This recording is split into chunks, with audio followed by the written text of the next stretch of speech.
suna murna ta aure. Bismillah ya Allah sarki na, karin dubin basira gatana, albarkacin rasulu ma'aikina, kai ne kake tana fama da miya aure. Ya zama angon Hamida, yawa da dangi suna murna ta aure.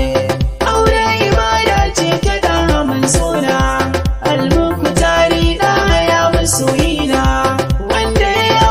shi ko ya haifar na Hamza Hamida na ga yanzu kun kere. Hamza ya zama angon Hamida, yawa da dangi suna murna ta aure.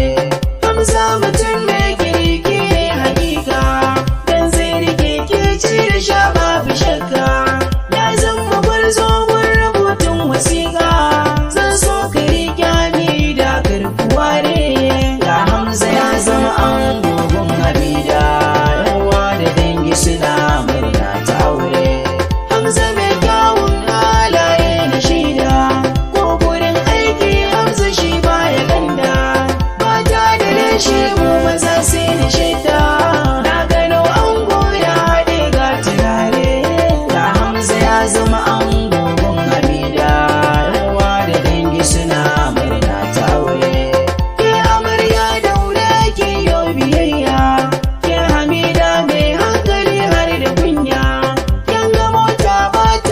sai da taya, daure ki zauna gimbiya gidan aure.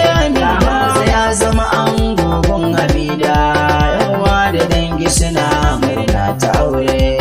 Maza suna sabo